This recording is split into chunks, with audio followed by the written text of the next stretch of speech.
Hi everyone, आज के session में आप सभी का स्वागत है। आज हम लोग बहुत ही बड़ी अपडेट पर हम लोग चर्चा करने वाले हैं, जिसमें कि आज हम लोग झारखंड में जो नई नियोजन नीति जारी की गई है। जैसा कि आपको पता होगा, दिसंबर 2022 में हाईकोर्ट के द्वारा झारखंड सरकार के द्वारा जो नीति बनाई गई थी 2021 और 22 में, उन सभी को रद्द कर दिया था, जिसकी वजह से बहुत दिनों से प्रतीक्षा की जा रही थी कि सरकार नई नियोजन नीति लेकर आएगी, और उसके लिए बहुत सारे प्रयास भी किए गए थे छात्रों के द्वारा। फाइनली सरकार ने जो है नई नियोजन नीति ला दी है, जिसमें कि आज हम लोग जो जो बदलाव किए गए हैं उस पर भी हम लोग विस्तार से चर्चा करेंगे। और साथ ही यह जो नियोजन नीति है कुछ परीक्षाओं पर भी ऑलरेडी लागू किया जा चुका है। जैसे कि अभी देखिएगा तो झारखंड में बहुत सारी परीक्षाएं के लिए एडवर्टाइजमेंट जारी कर दिया गया था, जिससे कुछ परीक्षाएं होने वाले भी थे और कुछ हो भी गए थे, लेकिन हाईकोर्ट ने रद्द कर दिया। उस वजह से सारे वैकेंसी जो थे वो रद्द हो चुकी थी, और नई नियोजन नीति की प्रतीक्षा की जा रही थी कि नई नियोजन नीति आई, उसके बाद फिर सब नए सिरे से एडवर्टाइजमेंट जारी होंगे और फिर से उसके फॉर्म भरे जाएंगे और फिर फाइनली जो है परीक्षा ली जाएगी। तो इसमें कौन कौन से परीक्षाएं शामिल हैं जो कि इस नियोजन नीति को लागू करते हुए ऑलरेडी जारी किया जा चुका है, और साथ ही आने वाले दिनों में अब जितनी भी जेएसएससी के द्वारा परीक्षाएं ली जाएगी इसी नियोजन नीति के तहत ली जाएगी। तो उसी पर आज हम लोग विस्तार से चर्चा करेंगे। अब देखिएगा, हाईकोर्ट ने जो पुरानी दिसंबर 2022 में जो नियोजन नीति को रद्द किया था, जिस पर कि एक भी बहुत सारी परीक्षाएं हुई भी थी, सभी के सभी रद्द हो गए थे। तो उसमें क्या क्या कारण थे जिसकी वजह से उसको रद्द कर दिया गया था? तो उसमें आपको दो चीजें तो सबसे ज्यादा प्राथमिकता में रखा गया था, जैसे कि 10वीं और 12वीं को बाध्य किया गया था कि जो छात्र झारखंड से 10वीं और 12वीं किए हैं, और वो भी जनरल कास्ट के छात्र, बाकी रिजर्व कैटेगरी के जो छात्र होंगे उन पर ये लागू नहीं होता है। वो भी एक कारण था। इसके अलावा उसमें बहुत सारे जो लैंग्वेज, रीजनल लैंग्वेज जो उसमें 12 बताए जा रहे थे, जिसमें कि उसमें कुछ जो भाषाएं जो झारखंड में अच्छी खासी बोली जाती है, यहां तक बोल सकते हैं कि सबसे ज्यादा बोली जाने वाली भाषाओं में हिंदी, उसको भी शामिल नहीं किया गया था। तो फाइनली नई नियोजन नीति में इन खामियों को दूरी करते हुए बहुत सारे नए प्रावधान इसमें जोड़े गए हैं। तो चलिए हम लोग कुछ कुछ जो विशेष बिंदु है, क्योंकि जब तक डिटेल में एडवर्टाइजमेंट नहीं आएगा तब तक तो बताना मुश्किल है कि इसमें क्या क्या नए अपडेट है। लेकिन हाँ, जिस वजह से पुरानी जो नियोजन नीति थी जिसको रद्द किया गया, उस चीज को दूर किया गया इस नियोजन नीति में, और भी नए नए प्रावधान जोड़े गए हैं। और साथ ही ये किन परीक्षाओं पर लागू हो चुका है, जिसके लिए एडवर्टाइजमेंट जो है हो सकता है कि होली बाद या फिर उससे पहले भी, और ज्यादा उम्मीद है कि होली के बाद ही जो है नए एडवर्टाइजमेंट आएंगे, और उसके लिए एग्जाम भी कब लिया जाएगा तो उस पर हम लोग विस्तार से चर्चा करेंगे। सबसे पहले अगर हम बात करें तो इसमें आप देखिएगा तो सबसे पहला चीज तो, जैसा कि 2021-22 में जो नई नियोजन नीति बनाई गई थी उसमें था कि 10वीं और 12वीं जो छात्र झारखंड से किए हैं वही फॉर्म को भर सकते हैं, और यह नियम जो लागू होगा सिर्फ जनरल कैटेगरी के जो छात्र हैं उन पर लागू होगा, बाकी रिजर्व कैटेगरी वाले के छात्र पर लागू नहीं होता है। मतलब कि वैसे जनरल कैटेगरी के छात्र जिन्होंने 10वीं या 12वीं या दोनों झारखंड से नहीं किए तो फॉर्म नहीं भर सकते थे, लेकिन इस चीज को दूर कर दिया गया क्योंकि हाईकोर्ट को इसी पर आपत्ति थी, जिसकी वजह से रद्द हुआ था। तो इस चीज को यहां पर अनिवार्यता को समाप्त कर दिया गया। ये पहला पॉइंट हुआ। मतलब कि अब पहले जैसे फॉर्म भराता था, जैसे जेपीएससी में भरते हैं, तो यहां पर कोई अब मैंडेटरी नहीं होगा कि 10वीं और 12वीं का कोई रूल ही लागू नहीं होगा, फॉर्म हर कोई भर सकता है। दूसरा चीज था इसमें कि जो स्थानीय भाषा था, जैसे कि आप देखिएगा तो झारखंड सीजीएल हो, टेक्निकल हो, म्यूनिसिपल कॉरपोरेशन हो, या फिर और भी बहुत सारी जो वैकेंसी थी उसमें रीजनल लैंग्वेज होता है, जो सेकेंड पेपर होता था। 3 पेपर में सेकेंड पेपर क्या होता था? Regional language. तो उस रीजनल लैंग्वेज में 12 भाषाओं को शामिल किया गया था, और उसमें से मुख्य रूप से हिंदी को हटा दिया गया था, अंग्रेजी को हटा दिया गया था, और संस्कृत को हटा दिया गया था, और भी बहुत सारे हटाए गए थे, लेकिन ये 3 प्रमुख थे। झारखंड में अगर देखिएगा तो सबसे अधिक जो भाषा बोली जाती है वो हिंदी है। अंग्रेजी में भी देखिएगा तो सारे ऑफिशियल जो झारखंड में जितने भी प्रशासनिक कार्य होते हैं सारा इंग्लिश में होता है, और संस्कृत तो बहुत प्राचीन समय से चली आ रही भाषा है, लेकिन अच्छे खासे संस्कृत के भी पढ़ाई यहाँ पर कॉलेज लेवल पर और जो स्कूल लेवल पर पढ़ाई होती है, फिर भी उनको हटा दिया गया था। नई नियोजन नीति में इन तीनों को जोड़ दिया गया है। मतलब कि अब सेकेंड पेपर के रूप में आप हिंदी भी रख सकते हैं, जैसे बहुत सारे छात्र ना उनको रीजनल लैंग्वेज पता था, क्योंकि स्कूली स्तर पर बहुत सारे छात्रों को पढ़ाया ही नहीं जाता था, तो बहुत सारे छात्र उससे अनभिज्ञ थे, जिसकी वजह से देखिएगा तो बहुत सारे छात्र ना चाहते हुए भी कुछ ऐसे रीजनल लैंग्वेज उनको लेना पड़ता था, जैसे नागपुरी कोई ले लेता था, खोटा ले लेता था, उसके आधार पर वो तैयारी करते थे, लेकिन समस्याएं होती थी। लेकिन अब इसमें अब ये ऑप्शन रहेगा कि हिंदी, अंग्रेजी और संस्कृत, इनमें से भी अगर आप कोई लेना चाहते हैं तो आप ले सकते हैं। मतलब कि 12 भाषा पहले से था ही, अब ये 3 और भाषा जोड़ दिया गया, मतलब कि ये 15 भाषा इसमें शामिल कर दिया गया है। और ये कैबिनेट की बैठक में इसको मंजूरी मिल चुका है, और फिर विधि विभाग में भी गया था आपका, फाइनली कार्मिक विभाग से इसको मंजूरी मिलते ही अब देखिएगा जेएसएससी जो है इस जो भी विभिन्न वैकेंसीज हैं उसके लिए नोटिफिकेशन जारी करेगा। अब यहाँ पर देखिएगा तो और भी बहुत सारे थे, और ध्यान रखिएगा इसमें जेएसएससी जो परीक्षाएं लेती है तो चतुर्थ और तृतीय वर्ग के जो परीक्षाएं हैं उसके लिए लेता है, और उसी के रिगार्डिंग यहाँ पर जो है इस तरह के नियम जो है यहाँ पर बनाए गए हैं। अब इसमें और भी बहुत सारे चेंजेस हुए हैं, जैसे कि यहाँ पर आप सुनते होंगे कि 60 और 40, जैसे देखिएगा तो पिछला वीडियो में हमने चर्चा भी किया था आपके साथ कि झारखंड सरकार के द्वारा जो है छात्रों से राय मांगी गई थी, पता नहीं वो राय किस आधार पर मांगा गया था। जैसे कि आपको भी एक कॉल आता होगा और उसमें पूछा जाता होगा, मुख्यमंत्री उसमें बोलते थे आपको क्या कुछ करना है नहीं करना है, मतलब कुछ उसमें नहीं करना था, बस यस या नो करना था, पता नहीं उसमें क्या क्या हुआ। लेकिन उसके आधार पर बोला जाता है कि झारखंड सरकार के द्वारा कि हमने उसी को आधार बनाते हुए हमने नई नियोजन नीति लाया है, जिसमें कि बहुत सारे छात्र जो 2016 के पूर्व जो नियोजन नीति थी उसी के आधार पर नई नियोजन नीति बनाई गई है, कुछ फेरबदल करते हुए, जैसे कि लैंग्वेज पेपर जोड़ा गया था और भी बहुत सारे नए बदलाव किए गए थे। इसमें 60-40 का क्या चक्कर है, जैसे देखिएगा तो आपको पहले क्या था, 2016 से पहले जो नियोजन नीति थी उसमें जो ईडब्ल्यूएस इकोनॉमिक वीकर सेक्शन जो थे, आपको पता है कि जनरल कैटेगरी के वैसे छात्र जो इकोनॉमिकली बैकग्राउंड में आते हैं उनको भी 10% रिजर्वेशन दिया जाएगा। ये 2019 में लागू हुआ था, झारखंड में जनवरी 2019 में ये लागू हुआ था। उसके बाद से सारी वैकेंसी और हर जगह पर 10% रिजर्वेशन देना अनिवार्य हो गया है। तो पहले 50-50 का रेशियो था, अब यही आपका 50 से 10% और ये रिजर्वेशन हो जाएगा, मतलब 60% झारखंड के लिए हो गया और 40% ओपन हो गया।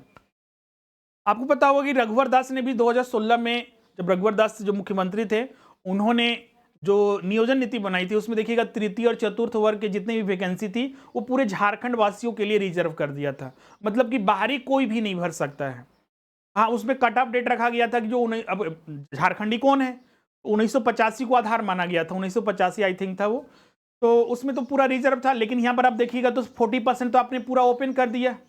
ये भी यहाँ पर समस्या है, जैसे झारखंड सरकार चाहती है कि नहीं, हम झारखंड के जो भी छात्र हैं उनको हम 100%, मतलब कि उनको नौकरी देना चाहते हैं, लेकिन ये 40% जो ओपन कर दिया गया, जिसमें कि अब झारखंड तो छोड़िए, झारखंड के बाहर वाले भी भर सकते हैं। तो इसका हमको लॉजिक समझ में नहीं आया कि क्या झारखंड सरकार करना चाहती है। एक तरफ बोलती है कि नहीं हम 1932 का खतियान लाएंगे, ये करेंगे वो करेंगे, और फिर फाइनली इसे ओपन कर देना, ये समझ से परे है। 60% आप झारखंड वासियों को दे रहे, 40% पूरा ओपन कर दे रहे हैं, तो कहीं ना कहीं इसमें भी कुछ खामियां हैं, जिसकी वजह से हो सकता है कि आने वाले दिनों में इसमें कुछ और बदलाव किए जा सके। लेकिन हाँ, अभी जो नियोजन नीति बनी है इसके पर, चूंकि अब देखिएगा अगले साल चुनाव है, तो सरकार इस जल्दीबाजी में चाहती है कि कैसे भी नियोजन नीति लाया जाए, इसलिए देखिएगा तो पुरानी नियोजन नीति इन्होंने पकड़ा और उसी के आधार पर इन्होंने नियम को बनाया ताकि नियुक्तियां चुनाव से पहले हो सके। क्योंकि अगर देखिएगा अभी देखिएगा यहाँ पर 2019 में ये सरकार बनी थी, 2019 बीत गया, 20 बीत गया, 21 बीत गया, 22 बीत गया, अब यहाँ हम लोग 23 में, 2023 में ना एक भी नियुक्ति हो ही पाई है और ना ही एक भी एग्जाम जो हुआ, जो एग्जाम हुआ वो भी तो रद्द हो गया, ना एक नियुक्ति हो पाई। सिर्फ जेपीएससी को छोड़ दिया जाए तो बस वही एक एग्जाम लिया गया झारखंड सरकार के द्वारा, और उसमें भी जैसे तैसे नियुक्ति कर दी गई है, वो भी उसमें भी केस चल रहा है कोर्ट वगैरह में, पता नहीं आगे क्या होगा। तो मतलब आप समझिए कि अब 1 साल बचा हुआ है, 1 साल में देखते हैं सरकार क्या करती है। लेकिन फिर भी क्योंकि अब ये नियोजन नीति बन चुकी है, तो आप देखिएगा तो ये जो नियोजन नीति बनी है तो इसमें बहुत सारी चीज़ों को तो हमने बताया कि जोड़ा गया है। इसके अलावा जो भी विभिन्न परीक्षाएं थी जिसके एडवर्टाइजमेंट या तो जारी कर दिए जा चुके थे, एग्जाम होने वाले थे, या फिर कुछ अन्य रूप में नियम उसके बना दिए गए थे 2021 के नियोजन नीति के आधार पर, लेकिन उसे रद्द होना पड़ा, तो उस पर यह लागू हो चुका है। जैसे आप देखिएगा यहाँ पर पहला जो था आपका जो झारखंड नगर पालिका सेवा संगठन नियमावली, इसमें भी आपका संशोधन किया गया और नई नियोजन नीति के तहत ये हुआ। तो मतलब कि अगर वो संशोधन हो चुका है, एक ही बार पास हो गया, तो मतलब कि अब जेएसएससी पर वेट नहीं करना पड़ेगा कि नहीं। कि पहले क्या होता था, कुछ देखिएगा तो कैबिनेट ने 2021 में, कुछ 2022 में मंजूरी दी थी नियोजन, मतलब उस एग्जाम के पर्टिकुलर जो नियमावली थी उस पर, तो इसलिए उसमें देरी से वैकेंसी आता था।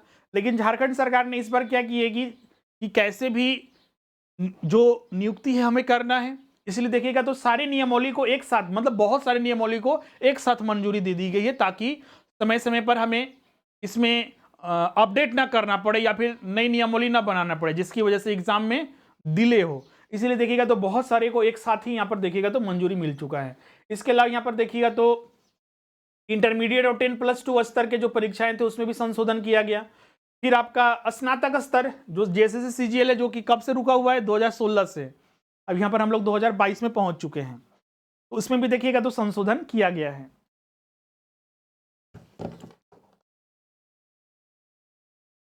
इसमें भी देखिएगा तो स्वीकृति दे दी गई है, मतलब कि अब डायरेक्ट जो है कार्मिक विभाग के पास जाएगा और फिर फाइनली जो है जेएसएससी इसके लिए जो है आपका नोटिफिकेशन जो है जारी करेगा, और उसके बाद तो एग्जाम डेट आगे हम लोग बात करेंगे एग्जाम डेट वगैरह के लिए। उसके बाद देखिएगा 10+2 वगैरह के लिए भी मंजूरी मिल चुका है। फिर वो टेक्निकल, जैसे कि आपको पता होगा इस बार पिछले साल जो है जेएसएससी ने टेक्निकल के लिए, जिसमें कि अब देखिएगा सीनियर ऑडिटर और भी बहुत सारे अन्य कृषि वगैरह के लिए, जिसमें कि जिन्होंने कॉमर्स से, इकोनॉमिक्स से, मैथमेटिक्स से, स्टैटिक्स से ग्रेजुएशन किया है, वही छात्र इस फॉर्म को भर सकते हैं। तो उसके लिए भी नियमावली को मंजूरी मिल चुका है, मतलब कि उसका भी जो फॉर्म ऑलरेडी भरा जा चुका है उसका भी नया एडवर्टाइजमेंट आएगा, फिर से फॉर्म भरे जाएंगे और एग्जाम उसका जल्द से जल्द होगा।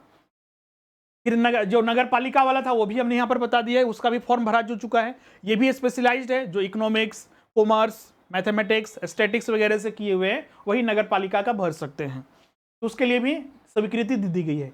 इसके अलावा डिप्लोमा स्तर के लिए भी स्वीकृति मिल चुकी है, मतलब इसके भी डिप्लोमा वाले जो डिप्लोमा होल्डर हैं उनके लिए भी ये अपॉर्चुनिटी यहाँ पर क्रिएट किया गया है। इसके अलावा देखिएगा तो 10+2 के लिए उसमें भी संशोधन को स्वीकृति दी गई है। स्नातक, तकनीकी स्तर वगैरह, इसमें भी इंटरमीडिएट +2 जो कंप्यूटर ज्ञान जो और कंप्यूटर में हिंदी टंकन वगैरह के लिए, उसके लिए भी डिप्लोमा स्तर के लिए। इसके अलावा यहाँ पर और भी है, तो मतलब बहुत सारे जो परीक्षाएं हैं। इसके अलावा जो 10+2, अब बोलिएगा सर बहुत सारे छात्र पीजीटी के लिए, पीजीटी जैसे कि दिसंबर में एग्जाम होने वाला था और एक हफ्ता पहले पता चला कि रद्द हो गया नियुक्ति, जिसकी वजह से एग्जाम पोस्टपोन्ड हो, मतलब खत्म हो गया था, रद्द हो गया था, उसमें भी देखिएगा यहाँ पर लास्ट पॉइंट में मंजूरी मिल गई है। देखिएगा ये 2 मार्च को जो बैठक हुई थी उसमें भी जो सारी मंजूरी दी गई है उसके रिगार्डिंग ये है। हाँ, उसका डिटेल में अभी तक जो नोटिफिकेशन है वो जारी नहीं किया गया है झारखंड सरकार के द्वारा, झारखंड गैजेट में भी प्रकाशित नहीं हुआ है। हाँ, लेकिन मंजूरी मिल चुकी है, कुछ ही दिनों में हो सकता है कि वो प्रकाशित हो भी जाए। यहाँ पर जो जो हमें मिला हमने वो यहाँ पर शामिल कर दिया गया। इसके अलावा और भी परीक्षाओं की स्वीकृति दी गई है जो पहले ऑलरेडी जारी हो चुके हैं या फिर जारी होने वाले थे। इसलिए आप लोग छात्र ये चिंता न कीजिएगा सर कि वो एग्जाम का तो मंजूरी मिला ही नहीं है, क्या वो एग्जाम होगा कि नहीं होगा, तो बिल्कुल होगा। और जो हो सकता है कि अभी तक एडवर्टाइजमेंट उसका जारी नहीं हुआ था पिछला नियोजन नीति के आधार पर, हो सकता है कि उसके लिए नई फिर से नियमावली बनाया जाए और उसको कुछ दिन बाद जो है वो एडवर्टाइजमेंट जारी किया जाएगा। फिलहाल जो स्वीकृति दी गई है इनके वैकेंसी पहले आने के चांसेस ज़्यादा हैं और बिल्कुल ये पहले आएंगे ही, जैसे सीजीएल हो गया, पीजीटी हो गया। और शिक्षक नियुक्ति पर हम लोग सबसे पहले बात करेंगे। शिक्षक नियुक्ति के लिए आपको पता हो कि झारखंड सरकार उसके लिए बहुत ज़्यादा प्रयासरत है। अब देखिएगा उसके लिए कॉन्ट्रैक्ट बेसिस पर, अगर वो रद्द हो गया दिसंबर में ना, झारखंड सरकार ने किया कि अब हम नियुक्ति कॉन्ट्रैक्ट बेसिस पर करेंगे आदर्श विद्यालय योजना के तहत। तो इसलिए झारखंड सरकार ये सबसे पहले चाहेगी कि हम शिक्षकों की नियुक्ति पहले करें। जो छात्र पीजीटी हो गया, टीजीटी हो गया, टीजीटी के लिए नियमावली यहाँ पर अभी तो नहीं आई है, लेकिन हाँ आने वाले दिनों में जरूर आएगा और उसके लिए भी एग्जाम जल्द से जल्द होगा। इसके अलावा सहायक आचार्य वगैरह, तो उसके भी एग्जाम जल्द से जल्द दिए जाएंगे। तो जो शिक्षक की स्पेसिफिक तैयारी कर रहे हैं वो अपनी कंटिन्यूटी बना कर रखें। और जो छात्र जैसे सीजीएल वगैरह जो ओपन एग्जाम है, सीजीएल हो गया, सीजीएल टेक्निकल हो गया, म्यूनिसिपल हो गया, 10+2 हो गया, मैट्रिक स्तर हो गया, डिप्लोमा हो गया। तो ये सब भी आप तैयारी करते रहें, कंटिन्यूटी बना के रखें। पहले भी हमने बोला था आपको कि अगर आप कंटिन्यूटी बनाकर नहीं रखते हैं, एग्जाम होगा तो फिर उस समय समस्याएं होगी। अभी देखिएगा 2 से 3 महीने से ये सब बहुत सारे छात्र, और झारखंड में ये है कि जब तक एग्जाम नहीं होता है तो कंटिन्यूटी बनाने में मुश्किल हो जाती है, क्योंकि एक फोकस रहता है, गोल रहता है कि हाँ कि 3 महीने में हमको पढ़ के खत्म करना है, लेकिन यहाँ पर तो कोई ऐसा है ही नहीं। लेकिन फिर भी जो अपॉर्चुनिटी जहाँ हमें दिख रही है उसी के आधार पर हमें काम करना है, इसीलिए हम लोग इसी को आधार बनाकर अपनी तैयारी रखेंगे।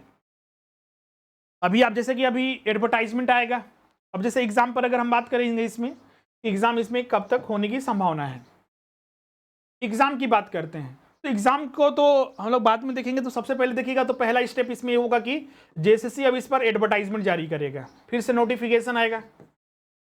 अब ये नोटिफिकेशन आने में तो 10 से 15 दिन तो लगेंगे ही। हम कुछ को हो सकता है कुछ पहले आए कुछ बाद में आए, लेकिन मार्च के लगभग मतलब कि एंड तक सब एडवर्टाइजमेंट आने की संभावना है। दूसरा, एडवर्टाइजमेंट आएंगे तो आपका कम से कम जो है 1 से 1.5 महीने तो फॉर्म भरने के लिए आपको मिलेंगे, जो है फॉर्म भरने के लिए मिलेंगे। फिर इसके बाद आपको कुछ और समय मिलेगा, जैसे कि आपका एडमिट कार्ड जारी होने में तो समय लगता है, अगर उसमें भी 1 महीने के लगभग मानते हैं। और चौथा स्टेप होता है कि एडमिट कार्ड जारी होने के बाद फिर आपका एग्जाम आता है, और ये मिनिमम हम डेट रख रहे हैं। अगर झारखंड में आपको पता है ये क्या होता है, लेकिन अब मिनिमम डेट रख रहे हैं। फिर भी आप देखिएगा तो यहाँ पर 3 महीने के लगभग 3 से 4 महीने मैक्सिमम, और मिनिमम 3 महीने आप रख सकते हैं। और इसी को टारगेट बनाकर आप अपनी तैयारी करें, क्योंकि जब तक हम मान लीजिए किसी एग्जाम की तैयारी कर रहे हैं, अगर हमारा टारगेट ही नहीं रहेगा कि हमें 10 दिन में पढ़कर ख़त्म करना है, 15 दिन में पढ़ के ख़त्म करना है, 16 दिन में ख़त्म करना है, तो फिर हमारा फ्लो नहीं बन पाएगा। इसीलिए एक पर्टिकुलर डेट 3 से 4 महीने मिनिमम आपको लेके चलना है, और उसी के आधार पर आपको तैयारी करना है।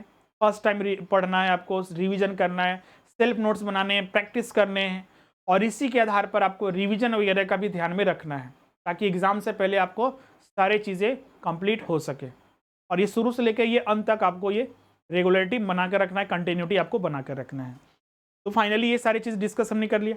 अब इसमें बहुत सारे छात्र पूछते हैं कि सर कि पहले फॉर्म भरे जा चुके हैं, अब फॉर्म फिर से भरे जाएंगे तो क्या हमें नए छात्रों को मौका? बिल्कुल मिलेगा, क्योंकि नए सिरे से सारे एडवर्टाइजमेंट जारी होंगे, बिल्कुल नए सिरे से। तो जितने भी नए एडवर्टाइजमेंट होंगे या फिर जो भी एग्जाम होंगे जेएसएससी के द्वारा जो भी लिए जाएंगे, सबका नए सिरे से फॉर्म भराया जाएगा। तो हर छात्र जो जो इस एलिजिबिलिटी को फुलफिल करता है वो फॉर्म आसानी से भर सकते हैं, उसमें कोई दिक्कत नहीं हो, कोई किंतु परंतु नहीं होगा। जो छात्र फॉर्म भरे थे वो भी भर सकते हैं, जो नहीं भरे थे वो भी भर सकते हैं। एक इसमें एक और चीज़ है कि एज रिलैक्सेशन यहाँ पर मिलेगा, तो बिल्कुल मिलेगा। अभी तो चूंकि डिटेल में पूरा नोटिफिकेशन नहीं आया है नियमावली का, तो एज के लिए नोटिफिकेशन आ जाएगा तो उसी में पता चल जाएगा कि कितना उसमें रिलैक्सेशन दिया गया है। तो जो छात्र पिछले बार एज की वजह से भी नहीं भर पाए थे, इस बार बिल्कुल उनको मौका मिलेगा, ये बिल्कुल संभावना है। तो इसमें कोई किंतु परंतु नहीं है। और जो छात्र जैसे कुछ बोलते हैं सर कि हम अपियरिंग में हैं, या तो मेरा बीएड कंप्लीट होने वाला है, पीजी कंप्लीट होने वाला है, तो क्या हम फॉर्म भर सकते हैं? तो बिल्कुल भर सकते हैं, क्योंकि आप देखिएगा तो अभी मार्च प्रारंभ हो चुका है, आने वाले कुछ दिनों में अप्रैल में तक बहुत सारे एग्जाम हो सकते हैं। तो आपको जो सर्टिफिकेट वगैरह चाहिए वो इंटरव्यू के समय, सॉरी जो डॉक्यूमेंट, इंटरव्यू तो एग्जाम में होता ही नहीं है, डॉक्यूमेंट वेरिफिकेशन के समय चाहिए। और डॉक्यूमेंट वेरिफिकेशन होने में करीब 4-5-6 महीने लग जाएंगे। तब तक तो सबका अप्रोक्स सभी का इस ईयर का एग्ज़ाम जो होगा उसका रिजल्ट आ जाता है। तो बिल्कुल आप इसमें एलिजिबल हैं, बिल्कुल आप भर सकते हैं, उसमें कोई दिक्कत नहीं है। हाँ, कहीं कहीं मार्क्स जो होता है मैंडेटरी मांगता है, तो अगर मार्क्स मैंडेटरी मांग दिया है तो भर नहीं सकते हैं एक बार, लेकिन फॉर्म खोल के जरूर देखिएगा। ऐसे एडवर्टाइजमेंट आएगा, फॉर्म कैसे फिल होगा तो हम तो आपको बताएंगे ही, लेकिन अपने तरफ से भी उसको प्रयास जरूर कीजिएगा अगर फॉर्म भरना चाहते हैं तो फाइनली इसमें बहुत सारी चीज़ों को हमने यहाँ पर अपडेट किया है। बस अब आपको एक ही फोकस करना है, एक ही बात पर, कि आपको स्टडी को कंटिन्यू करना है, और उसके लिए आपको जो भी एग्ज़ाम को आप टारगेट बनाते हैं उसके अनुरूप आप तैयारी, जो आपका पिछला साल जो फ्लो था, जो ये 2-3 महीने से छूटा हुआ है, जब से रद्द हुआ है, उसको कंटिन्यूटी अब बना कर रखना है। और अगर कंटिन्यूटी बना कर नहीं रखते हैं, क्योंकि झारखंड में तो आपको पता ही कब एग्ज़ाम हो जाता है, कब कैंसिल हो जाता है, कब रिजल्ट आ जाता है, कुछ पता नहीं रहता है। तो ये मौका इस बार बिल्कुल ना जाए, ये ध्यान रखिए, क्योंकि अगली बार वैकेंसी कब आएगी उसका कोई अता पता नहीं रहता है। तो इस बार के मौके को आपको जाने नहीं देना है। तो फाइनली आज का वीडियो हम लोग यहीं पर एंड करते हैं। अब मिलते हैं नेक्स्ट वीडियो में। आप क्लासेस जो हैं, चूँकि हम लोग यहाँ पर क्लासेस भी आप देखिएगा तो लाइव नहीं लेते थे, यहाँ रिकॉर्डिंग क्लासेस के माध्यम से आपको बहुत सारे अपडेट यहाँ पर देते थे, और भी वीडियो वगैरह तो आपके जो हम लोग को चलते थे तो वो चल ही रहे थे। लेकिन अब यूट्यूब पर भी लाइव क्लासेस शाम में चलेंगे, एक 7 बजे से और एक करीब 9 बजे से, तो आप कंटिन्यूस वो चलते रहेंगे। और जो भी छात्र अभी तक हमारे जो कोर्सेज हैं, जैसे कि आपको पता हुआ कि जो विभिन्न कोर्सेज है, चाहे आप टेक्निकल की बात करते हैं, म्यूनिसिपल की बात करते हैं, टीजीटी, पीजीटी या फिर जो भी एग्ज़ाम है उसके लाइव क्लासेस जो आप घर बैठे ही, क्योंकि आप देखिएगा तो हमने पिछला भी बताया था कि झारखंड में अगर आप परमानेंट नियुक्ति की तैयारी करना है तो आपको एक विकल्प बना के रखना है। तो बहुत सारे या तो कहीं स्कूल में पढ़ा रहे हैं या फिर कहीं जॉब कर रहे हैं और अपनी तैयारी कर रहे हैं, तो उसके लिए घर बैठे तैयारी करना, क्योंकि कोचिंग वगैरह जाना तो पॉसिबल नहीं होता है ऑफलाइन करना, इसलिए घर बैठे आप ऑनलाइन अपने मोबाइल पर तैयारी कर सकते हैं, लैपटॉप पर recording class, live class, notes, test, सारी चीज़ें आपको मिलते हैं जिसकी वैलिडिटी 1 ईयर रहती है। अभी आपका स्पेशल ऑफर भी, होली स्पेशल ऑफर भी चल रहा है, जिसमें कि बहुत ही कम फीस पर सारे कोर्सेज आप ज्वाइन कर सकते हैं। इसके अलावा सीजीएल के लिए और ये सारे जो बैचेस हैं आपका ऑलरेडी हमने जैसा कि आपको बताया था कि 1 मार्च से नए बैचेस जो है प्रारंभ हो रहे हैं, क्योंकि पहले से ही पता था कि नियोजन नीति बजट सेशन में आने वाला है, कल बजट वगैरह आया था, तो उसी में सारी चीज़ें जारी कर दिया गया है। तो इसके लिए ज़रूरी है कि आप जो बैचेस हैं उसमें ज़रूर से ज़रूर ज्वाइन कर लीजिए, जिससे कि आपकी सारी तैयारी संपूर्ण एक साथ हो सके। इसको ज्वाइन करने के लिए आपको क्या करना है, जो हमारा स्वरूप लर्निंग ऐप है इसे डाउनलोड करना है। इसी में जो आपको कोर्सेज परचेज करना है, बहुत सारे छात्र यहाँ पर कंबाइन कोर्सेज जैसे कि टीजीटी, पीजीटी, जेटेट, ये कंबाइन कोर्सेज ज्वाइन करना चाहते हैं, तो उसके लिए भी आप बिल्कुल ज्वाइन कर सकते हैं। उसके लिए हमारे जो आप नंबर है, इस नंबर पर आप कांटेक्ट कर लीजिए, वहाँ पर सारी चीज़ें आपको गाइड कर दी जाएगी। उसके बाद आप वहाँ पर कोर्सेज जो है ज्वाइन कर सकते हैं और उसे देख सकते हैं। तो आज का सेशन हम लोग यहीं पर एंड करते हैं, मिलते हैं नेक्स्ट वीडियो में। अगर आपको कोई डाउट होगा तो हमें कमेंट करके जरूर बताइएगा। Thank you everyone.